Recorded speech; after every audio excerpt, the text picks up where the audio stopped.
देखिए, चलिए अब इनफर्टिलिटी के बारे में पढ़ते हैं। ठीक है, इनफर्टिलिटी जो यूनिट 3 है। ठीक है, इनफर्टिलिटी का definition, if a women is unable to conceive despite regular sexual intercourse for a year or more without using contraceptive devices, this condition is called infertility.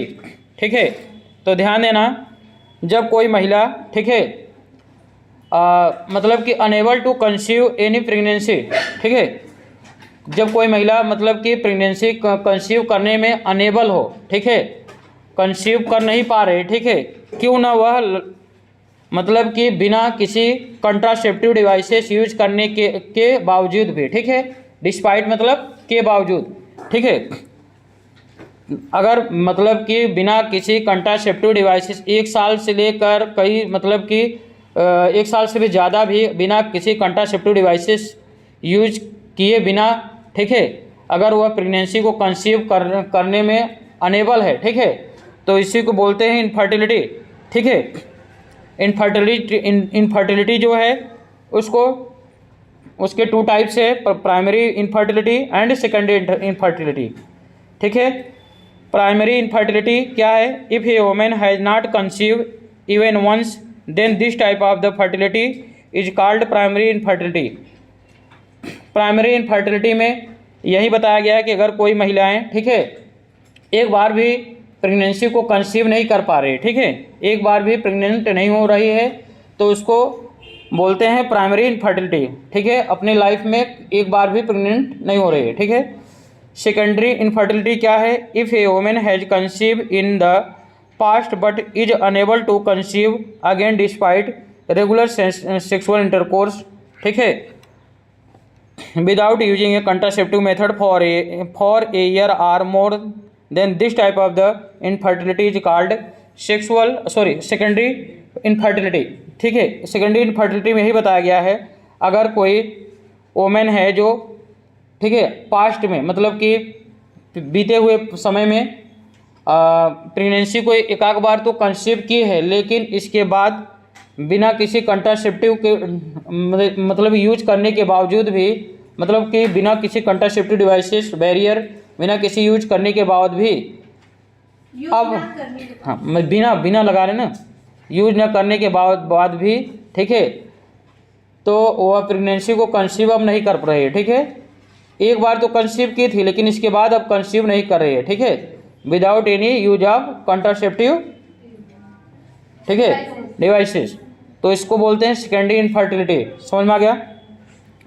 अगर इंसिडेंस की बात करें तो there is a possibility of the infertility being found in about 10 to 15% of the couple. ठीक है, infertility का जो case होता है ज़्यादातर 10 to 15% ऑफ द कपल में देखने को मिल रहा है। ठीक है, एटलीस्ट 50% ऑफ द वोमेन्स, ठीक है, go without A pregnancy for a 3 month। ठीक है, लगभग 50% वोमेन में, ठीक है, जो 3 मतलब कि लगभग 3 month के लिए प्रेगनेंसी, ठीक है, जो मतलब 3 month तक के, हाँ देखिए, जो सेकंड मैंने बताया, at least 50% of the women go without A pregnancy for 3 month regular use of the contraceptive method by becomes pregnant after having sexual intercourse.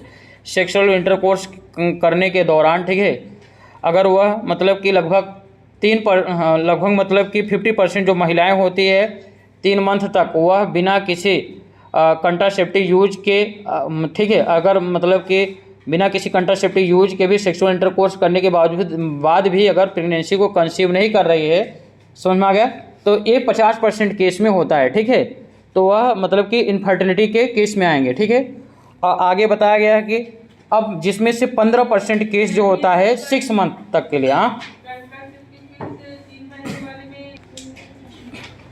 चलिए लास्ट इंसिडेंस। ठीक है, अब लास्ट में यही बोला मैंने कि 10 से 15% जो फीमेल जो कपल होती हैं, ठीक है, कपल होते हैं, उसमें अगर इनफर्टिलिटी की संभावनाएं पाई गई तो उसमें से कुछ रीजन होते हैं, ठीक है, जिसमें से कम 50% जो मतलब कि वोमेन होती है वह 3 मंथ तक बिना किसी, ठीक है, बिना किसी कंट्रासेप्टिव डिवाइसेस यूज किए करने के बाद भी, ठीक है, अगर प्रेगनेंसी कंसीव नहीं कर रही है, ठीक है, तो उसको बोलेंगे इनफर्टिलिटी, ठीक है, उसको इनफर्टिलिटी बोलेंगे। और इसमें से लगभग 50% जो मतलब कि वोमेन्स होती हैं, 50% तो हो गया, ठीक है, लगभग 15% जो 6 मंथ तक के लिए ट्राई करते हैं, ठीक है, 6 मंथ तक के लिए ट्राई करती हैं, ठीक है, रेगुलर ट्राई करते हैं जिसमें कंट्रासेप्टिव का यूज नहीं करते, फिर भी अगर प्रेगनेंसी कंसीव नहीं हो रही है उसको इनफर्टिलिटी बोलेंगे। और लगभग 90%, 85 to 90% जो फीमेल होते हैं लगभग 1 साल तक बिना किसी कंट्रासेप्टिव यूज किए सेक्सुअल इंटरकोर्स करती हैं, इसके बाद भी अगर प्रेगनेंसी कंसीव नहीं हो रही है तो उसको इनफर्टिलिटी बोलेंगे, ठीक है, समझ में आया। अब चलिए कॉजेज जो है, कॉजेज ऑफ मतलब कि causes of male infertility, male में क्या हो सकते हैं कॉजेज। पहला तो कॉजेज है क्रिप्टोर्किज्म। क्रिप्टोर्किज्म में क्या होता है, क्रिप्टोर्किज्म में जो टेस्टिस होता है एब्डोमिनल कैविटी में, ठीक है, एब्डोमिनल कैविटी में, ठीक है, एब्डोमिनल कैविटी से स्क्रोटम में आता नहीं, स्क्रोटम में अगर नहीं आएगा तो एक नॉर्मल टेम्परेचर बनेगा नहीं, ठीक है, और स्पर्म का फॉर्मेशन नहीं होगा, ठीक है, समझ में आ गया, समझ में आया। नेक्स्ट है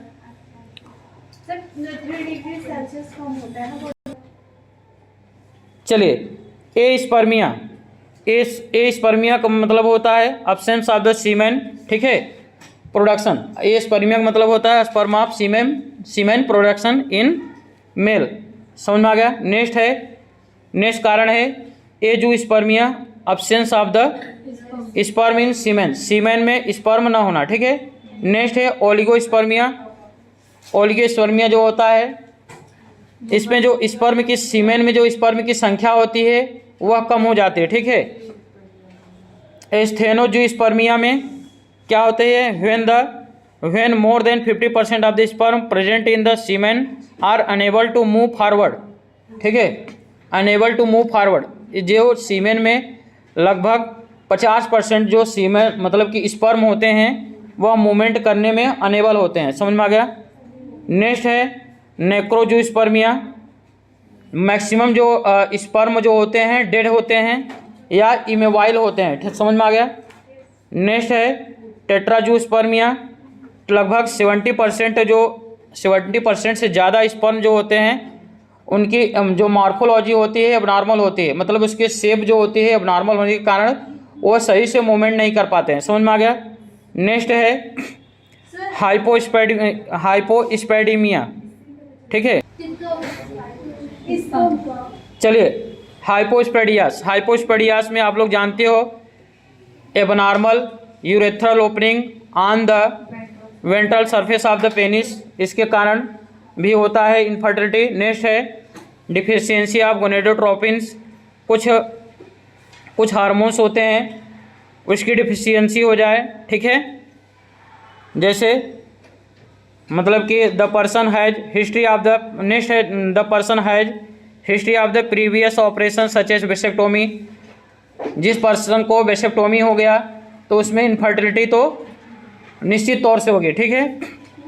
congenital absence of the wide difference, जन्म के समय वाइड डिफरेंस का ना होना, ठीक है, क्योंकि वाइड डिफरेंस जो होती है एक ट्यूब होती है जो, ठीक है, ट्यूब होती है, समझ में आ गया, जो टेस्टिस में जो सीमेन का फॉर्मेशन जहाँ होता है, ठीक है, वाइड डिफरेंस में, और उसी के जरिए कैरी करता है, ठीक है। नेक्स्ट है presence of the certain infection like TB हो गया, गोनोरिया हो गया, इसके कारण भी इनफर्टिलिटी होता है मेल में। वेरिकोसिल में यही होता है, जो वेंस जो होती है स्क्रोटम में जो पाई जाती है वो स्वेलिंग हो जाती है।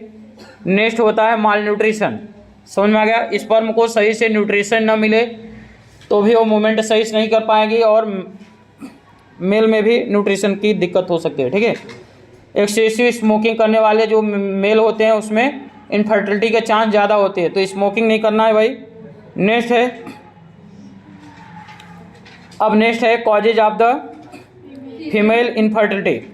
पहला है congenital mall formation of the reproductive organ. Second है, समझ में आ गया, रिप्रोडक्टिव ऑर्गन का सही से फॉर्मेशन न होना जन्म से ही, ठीक है। नेक्स्ट है एनउलेशन या ओलिगोउलेशन, ठीक है। Anovulation absence of the ovulation, ovulation ही ना हो, या फिर ओलिगोउलेशन मतलब कि ओवुलेशन तो हो रहा है लेकिन बहुत कम, ठीक है। नेक्स्ट है द एज ऑफ, जो वुमेन है मोर देन 35 ईयर हो जाए तो उसमें इनफर्टिलिटी का चांस बढ़ जाता है। यूट्राइन फाइब्राइड, जो यूट्राइन है, जो यूट्राइन वाल है वो फाइब्राइड हो जाए तो उसमें इम्प्लांटेशन ही सही से नहीं होगा, ठीक है। समझ में आ गया। इंडोमेट्रियोसिस, ठीक है। इंडोमेट्रियोसिस जो होता है स्वेलिंग हो जाता है इंडोमेट्रियम में, समझ में आ गया।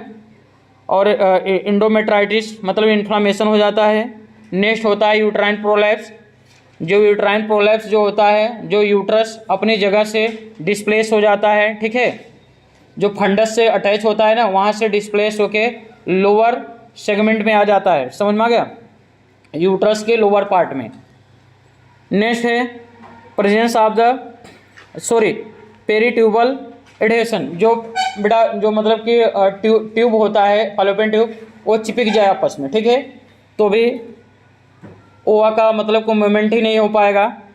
नेक्स्ट है presence of the anti sperm antibody, कभी, ठीक है, एंटीजन मतलब स्पर्म को, ठीक है, एंटीजन समझ के एक एंटीबॉडी बना लेता है जो उसको रोकता है, ठीक है, स्पर्म को एंट्री लेने से।